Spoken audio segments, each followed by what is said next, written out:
नमस्कार दोस्तों, मैं दीपक शर्मा अंग्रेश आपका स्वागत करता हूं द लीगल चैम्बर में। अब दोस्तों, आज की वीडियो में हम संपत्ति पर बंटवारे को लेकर यानी कि जो जमीन पर पार्टीशन किया जाता है, इससे जुड़ा हुआ साल 2025 का एक काफी बड़ा आदेश यानी कि काफी बड़ी जजमेंट आप लोगों के लिए लेकर आए हैं। देखिए दोस्तों, अक्सर देखने को मिलता है कि सभी लोगों की, चाहे वो कोई पैतृक संपत्ति हो, जॉइंट फैमिली प्रॉपर्टी हो, जैसे ही उस पर बंटवारे की बात आती है, उसके अंदर अपना हिस्सा मांगने की बात आती है, तो वहां पर लड़ाई झगड़े शुरू हो जाते हैं। और एक आम व्यक्ति, एक लेमैन जिसको कानून की ज्यादा जानकारी नहीं है, वो बेचारा कानून के अभाव में कोई गलत रास्ता ले लेता है और अंत में उसको काफी बड़ा नुकसान उठाना पड़ जाता है। अब आज की वीडियो में हम जमीन के अंदर बंटवारे को लेकर जो कानून कहता है, पहले तो वो आपको क्लियर करेंगे। इसके बाद जो बिल्कुल नया लेटेस्ट आदेश आया है साल 2025 का, वो मैं आपको क्लियर करूंगा।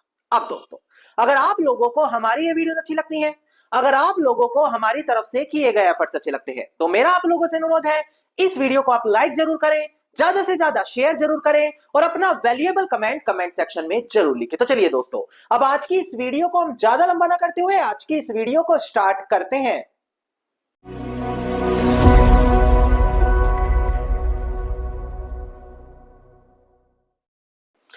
अब देखिएगा दोस्तों, सबसे पहले वीडियो की स्टार्टिंग में एक जरूरी जानकारी मैं अपने सभी व्यूअर्स को दे दूं। देखिए, मैंने अपनी YouTube फैमिली के लिए या Facebook फैमिली के लिए एक स्पेशल व्हाट्सएप चैनल बनाया है। जी हां, एक व्हाट्सएप ग्रुप बनाया है जहां पर आप बिल्कुल मुफ्त में हमारे उस चैनल का हिस्सा बन सकते हैं। आपको वहां पर जो रोजाना लीगल अपडेट्स आ रही हैं, उनकी जानकारी बिल्कुल मुफ्त में मिलने वाली है। अब आपको क्या करना है, इसी वीडियो के डिस्क्रिप्शन में जाना है, वहां पर आपको व्हाट्सएप चैनल का लिंक दिखाई देगा, मात्र उस पर क्लिक करके आप हमारी व्हाट्सएप फैमिली का हिस्सा बन जाएंगे। अब हम बढ़ते हैं अपनी आज की इस वीडियो की ओर। देखिए, सबसे पहले आपको जानना होगा बंटवारे के बारे में। यह एक बेसिक जानकारी है जो सभी व्यक्ति को पता होना अनिवार्य है। जब कभी भी जमीन पर बंटवारे को लेकर बात आती है, तो यह जरूरी नहीं है कि आपको कोर्ट ही जाना पड़ेगा। पहले आप सभी लोग सभी पारिवारिक सदस्यों से सहमति करके एक खुद ही पार्टीशन डीड बना सकते हैं। जी हां, आपको क्या करना है, सभी पारिवारिक सदस्यों को आपसी सहमति करनी है, आपस में बंटवारा करना है, एक पार्टीशन डीड तैयार करनी है, उस पर सभी लोगों के साइन करके बंटवारा कर लेना है। सबसे सिंपल और सरल माध्यम बताया जाता है जमीन पर बंटवारा करने का। इसके बाद दूसरा तरीका आता है पारिवारिक समझौता, जिसको बोला जाता है फैमिली सेटलमेंट। उसके अंदर भी आप समझौता करके सभी टर्म्स कंडीशन लिखकर, किसको कौन सी संपत्ति दी जा रही है वो लिखकर आपस में समझौता कर सकते हैं। इस दस्तावेज को बोला जाता है फैमिली सेटलमेंट डॉक्यूमेंट। नाउ, जो पार्टीशन डीड है और फैमिली सेटलमेंट है, इन दोनों को ही रजिस्टर्ड करवाना अनिवार्य है। अगर आपने रजिस्टर नहीं कराया तो कानून में कोई मान्यता नहीं है। तीसरा आता है मेमोरेंडम। मेमोरेंडम क्या होता है, आपका अगर पहले ही बंटवारा हो चुका था, चाहे मौखिक तौर पर हुआ था, उसको आप बाद में यारदाश्त के तौर पर, लिखित तौर पर उतार लेते हो। जब उसको बाद में यारदाश्त के तौर पर लिखित तौर में उतारा जाता है, तो उसको बोला जाता है मेमोरेंडम। और सबसे बड़ी बात, इस मेमोरेंडम को रजिस्टर्ड करवाना अनिवार्य नहीं है, जिससे आपके हजारों लाखों रुपए स्टैंप ड्यूटी या अदर टैक्स में बच जाते हैं। फिर एक माध्यम और आता है मौखिक बंटवारा। जैसे आप लोग आपसी सहमति से एक हिस्सा किसी और को दे देते हो, दूसरा किसी और को दे देते हो, पर उसके कागज नहीं तैयार कराते, तो उसको बोला जाता है मौखिक बंटवारा। साल 2020 11 अगस्त को एक बड़ी जजमेंट आई थी, विनीता शर्मा बनाम राकेश शर्मा। उसके अंदर साफ निर्धारित किया गया था कि मौखिक बंटवारा भी एक वैलिड तरीका है संपत्ति के अंदर बंटवारा करने का। कानून इसको पूरी मान्यता देता है। पर अगर आप मौखिक बंटवारा कर रहे हैं और कोर्ट में साबित करना चाहते हैं कि आपका पहले मौखिक बंटवारा हो चुका है, तो पब्लिक डॉक्यूमेंट के साथ ही उस बंटवारे को साबित किया जा सकता है। उदाहरण के तौर पर, जिसको मौखिक बंटवारा होकर जो भी हिस्सा मिला है, उस पर वो अपने बिजली मीटर, पानी मीटर, जमाबंदी, दाखिल खारिज, ये दस्तावेज बनवा ले और इन दस्तावेजों से वो साबित कर देगा कि बंटवारा होकर मुझे ये जमीन मिली, इसीलिए इस पर मैंने अपने पब्लिक डॉक्यूमेंट्स बनवा लिए। तो इस तरीके से मौखिक बंटवारा साबित किया जाता है, जो विनीता शर्मा बनाम राकेश शर्मा जजमेंट में साफ बोला गया। अगर आप चाहते हैं कि इस जजमेंट की कॉपी आपके पास हो, तो इसी वीडियो के डिस्क्रिप्शन में एक नंबर दिया है, उस नंबर पर आप कॉल करके इस जजमेंट की कॉपी भी हमसे पा सकते हैं। अब जब इन माध्यम में से जो मैंने आपको बताया, partition, deed, family settlement, memorandum, oral partition, कोई भी माध्यम आपके काम नहीं आ रहा, आप किसी भी तरीके से जमीन पर बंटवारा करने में सक्षम ही नहीं हो पा रहे, तो आखिरी रास्ता बचता है कि आपको जाकर कोर्ट का दरवाजा खटखटाना पड़ता है। अब एक जो व्यक्ति आखिरी में जाकर कोर्ट का दरवाजा खटखटाता है तो उसको बोला जाता है कि कोर्ट के अंदर पार्टीशन सूट डाला गया है ना। अब बड़ी ध्यान से समझिए, अब हम लेटेस्ट जजमेंट पर आने वाले हैं। जैसे ही पार्टीशन सूट कोर्ट में डाला गया, वहां पर जितनी भी प्रॉपर्टी है, ध्यान दें, जितनी भी प्रॉपर्टी है, सभी प्रॉपर्टी को उस पार्टीशन सूट में लाना पड़ेगा, सभी हिस्सेदारों को उसके अंदर पार्टी बनाना पड़ेगा, तभी वो पार्टीशन वैलिड माना जाएगा।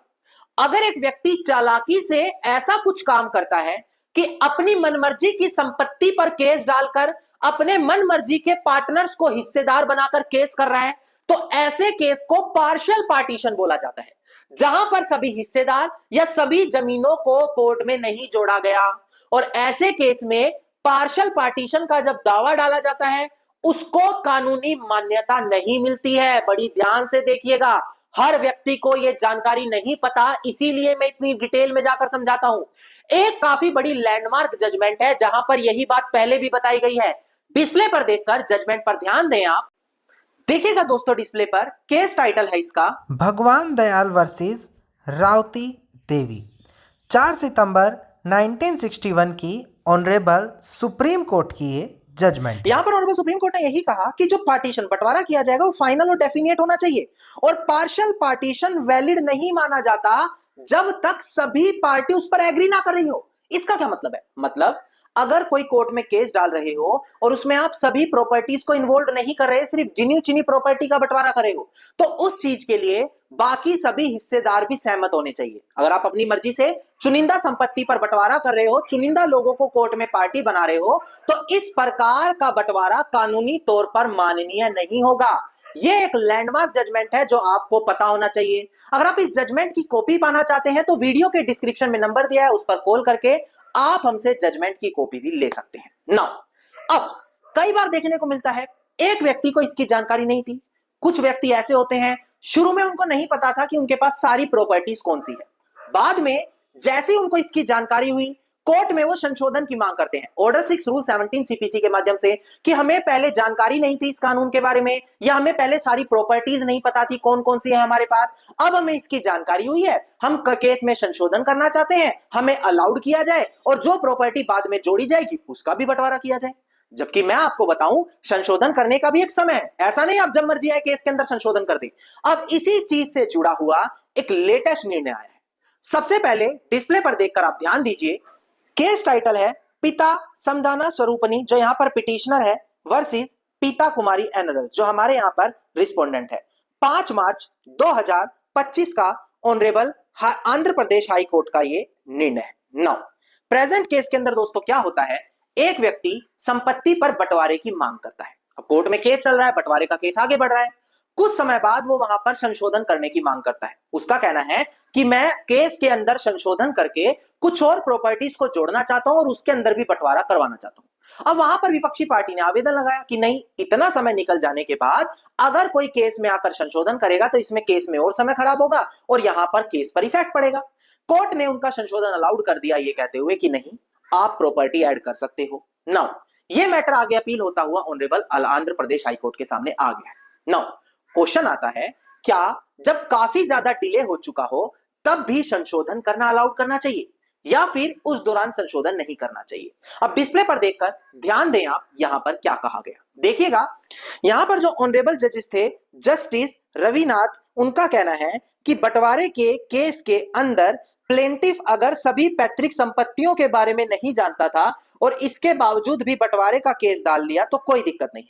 अगर वो बाद में कुछ और प्रॉपर्टीज पाता है जिस पर बंटवारा होना चाहिए, तो वो केस के बीच में भी उन संपत्ति के अंदर संशोधन करवा सकता है और कोर्ट भी उनको अलाउड करेगा संशोधन करने के लिए। कोर्ट उनको संशोधन करने के लिए वहां पर नहीं मना करेगा, क्योंकि ऐसे केस में संशोधन करना जरूरी है, सभी प्रॉपर्टीज पर बंटवारा करवाना अनिवार्य है। तो यहां पर आप एक चीज और जानते हैं कि पार्शियल पार्टीशन अगर होता है, मतलब कुछ ही प्रॉपर्टीज पर बंटवारा हो गया, बाकियों पर नहीं हुआ, तो वो ज्यादा नुकसानदायक हो जाता है।